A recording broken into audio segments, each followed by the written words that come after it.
Chers amis, je suis très heureux d'ouvrir avec vous tous cette cérémonie de remise des prix 2025 de la Fondation AP-HP. Il s'agit de notre 3e édition et nous avons à cœur de changer chaque année de site ou d'établissement. Nous avions commencé à l'HEGP, nous étions l'année dernière à l'Hôtel-Dieu et nous voilà rassemblés dans ce magnifique lieu du cloître de Port-Royal. Et je veux évidemment remercier les équipes du GHU Centre et de l'établissement Cochin de nous accueillir ainsi dans des très belles conditions.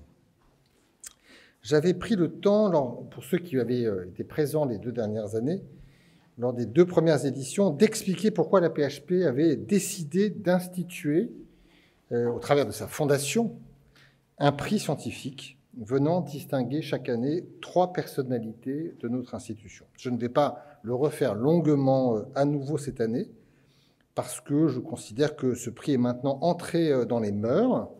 Il a trouvé sa place dans notre paysage. Et la meilleure preuve en est d'ailleurs le nombre de candidatures reçues qui ne cesse d'augmenter d'année en année. Pour mémoire, la première année, nous avions reçu 30 candidatures au titre des 3 catégories. Puis, après ces 30, nous sommes passés à 42 la deuxième année. Et cette année, ce sont 62 candidatures qui ont été enregistrées, 20 pour le Grand Prix, 34 pour le prix Avenir et 8 pour le prix Horizon. Mais il n'y aura malheureusement que 3 lauréats, ce qui m'amène à remercier les membres du conseil scientifique de la Fondation qui ont eu la lourde tâche d'opérer ce choix sous l'autorité du président de ce conseil, le professeur Philippe Ménacher. Si notre Fondation a voulu distinguer chaque année des personnalités, c'est pour reconnaître évidemment l'excellence de leur parcours, de leur activité scientifique, mais aussi pour donner à voir ce qu'est le poids et la force des équipes de la AP-HP dans le champ de la recherche médicale. Je voudrais vous rappeler quelques chiffres que je ne me lasse jamais de répéter et qui illustrent, je crois, la place singulière de la AP-HP dans notre paysage national. En 2024, nous avons compté 9200 publications scientifiques signées par un professionnel de la AP-HP. Et au-delà de ce chiffre global, 60% de ces articles ont été publiés dans des revues A+, A ou B, c'est-à-dire les meilleurs, et la moitié des publiants ont signé en tant que premier ou dernier auteur. 4% des publications de la AP-HP figurent dans le top 1% mondial des publications les plus citées et 20% dans le top 10% mondial. Et enfin, 25 de nos médecins figurent également sur la liste des chercheurs les plus cités dans le monde. C'est 6 de plus que l'année dernière et cela représente 19% du total des chercheurs français, toutes disciplines scientifiques confondues. Toutes disciplines scientifiques confondues. Ce faisant, si nous comptons beaucoup des meilleurs scientifiques français, nos activités de recherche mobilisent en réalité très largement notre communauté. C'est un autre chiffre très frappant. Ainsi, les 9200 articles publiés en 2024 que j'évoquais il y a un instant ont été signés par 6000 médecins différents de la AP-HP. Ce qui veut dire qu'environ la moitié des médecins de la AP-HP publient au moins un papier chaque année. Ça veut dire aussi que notre activité de recherche est également exceptionnelle hors du champ strictement médical. Nous comptons environ 500 professionnels, non médecins, paramédicaux, cadres, qui publient chaque année au moins un article. Et dans ce champ de la recherche infirmière et paramédicale, 25% des projets nationaux financés par la DGOS sont aujourd'hui coordonnés par la AP-HP, et cette part de 25% n'a jamais été aussi élevée depuis 5 ans. Au global, on le sait, la AP-HP représente à peu près 10% du capacitaire médical hospitalier public de ce pays, mais nous représentons 25% de la recherche médicale française. Tout ceci dans un lien fort, je le précise, avec, bien sûr, nos universités et les établissements de recherche au sein desquels nos médecins sont systématiquement, évidemment. C'est toujours une histoire, il y a toujours 3 adresses mail quand vous parlez à un médecin de l'AP, il a une adresse AP, une adresse INSERM et une adresse universitaire.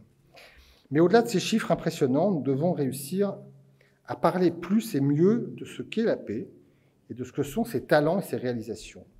C'est important de le faire en interne, et c'est ce que nous faisons aujourd'hui. Ces prix, j'espère, doivent y contribuer. Mais nous devons aussi, et je voudrais en dire un mot, réussir à parler plus de ce que nous sommes et de ce que nous faisons, parvenir à le faire aussi à l'extérieur de nos murs. Nous devons tout simplement parler plus de science et de recherche à nos patients et plus largement à nos concitoyens. Pourquoi je dis cela? Tout simplement parce que, d'abord, la science, et on le sait, la science et la recherche sont aujourd'hui attaquées, frontalement, y compris dans des pays qui incarnaient depuis toujours l'excellence scientifique. Mais ne croyons pas que la menace ne serait liée qu'à ce qui se passe outre-Atlantique. Elle tient aussi au doute qui s'est insinué depuis des années dans l'esprit de nombreux Français, dans notre pays, sur la notion même de fait scientifique, de vérité scientifique, et sur la réalité des promesses dont la recherche est porteuse. Et face au doute qui est là, il ne suffira pas de rappeler à l'ordre ou de rappeler à la raison nos concitoyens. Cela ne marchera pas. Nous devons commencer par parler plus de science, d'abord à l'école. Nous devons aussi contrer toujours et encore les fausses informations, même si la tâche devient titanesque. Mais surtout, nous devons donner davantage à voir ce que la recherche peut produire comme progrès concret, comme avancée réelle, et quoi de mieux que la recherche en santé pour le faire. Et la PHP s'efforcera donc dans les prochains mois de multiplier les initiatives de communication grand public sur les avancées dont nous sommes porteurs, pour les raconter, pour les porter à la connaissance du plus grand nombre, en essayant de le faire bien sûr de manière concrète, dans un langage que chacune et chacun puisse comprendre.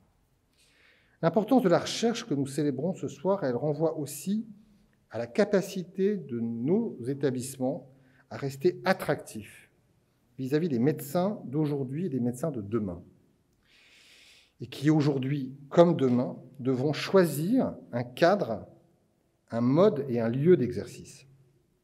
Ma conviction est que nous continuerons à attirer les meilleurs à la PHP que si nous sommes en capacité de leur proposer des conditions leur permettant de faire de la bonne médecine et de la bonne recherche, l'une étant indissociable de l'autre. Et pour cela, nous devons poursuivre notre redressement, d'abord sur le plan des moyens dédiés, aussi bien aux soins qu'à la recherche.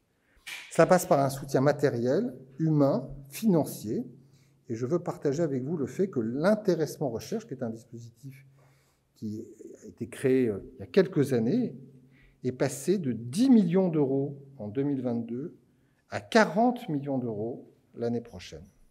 Ce quadruplement en 4 ans a déjà permis le recrutement de près de 300 collaborateurs supplémentaires, essentiellement des techs, dédiés au soutien des projets de recherche, mais aussi de lancer de nouveaux programmes, notamment sur le dispositif temps praticien hospitalier, temps protégé recherche et bien d'autres projets encore. Ça passe aussi par un travail de fond sur nos process pour gagner en agilité, en rapidité. Et là, nous savons encore du travail, même si nous progressions sur la dématérialisation des processus d'instruction, sur le renforcement des délégations faites aux URC, sur le raccourcissement des délais d'accès à l'EDS ou encore sur la contractualisation avec les partenaires industriels. Nous progressons, mais on n'y est pas encore, comme on dit. On n'y est pas encore. Et nous devons donc continuer à avancer pour faire mieux et pour faire plus vite, même si tout ne relève pas de nous seulement. Ça passe enfin par une fondation à PHP, forte, pleinement mobilisée pour fidéliser ses mécènes, et je veux saluer ceux-ci présents ce soir, une fondation capable d'en attirer de nouveaux et de renforcer ainsi sa capacité à financer de nouveaux projets emblématiques dans tous nos champs d'intervention, mais particulièrement dans le domaine de la recherche. Une nouvelle équipe s'est mise en place à la tête de la Fondation depuis quelques mois, et je veux saluer Gwenolé Balin, sa nouvelle directrice. De nouveaux administrateurs nous ont rejoints également au sein du Conseil. Une dynamique nouvelle est engagée, et je suis convaincu qu'elle va s'amplifier et nous permettre de nous doter, d'ici quelques années, d'une fondation à l'égal de ce qui existe dans d'autres grandes institutions médico-scientifiques en France et en Europe. Je vais maintenant passer la parole à Philippe Ménacher qui va nous indiquer comment le jury a procédé. pour faire son choix. Et je voudrais juste avant, évidemment, saluer et féliciter les 3 lauréats. Bénédicte Lombard, Hélène Perret et Marc Imbert.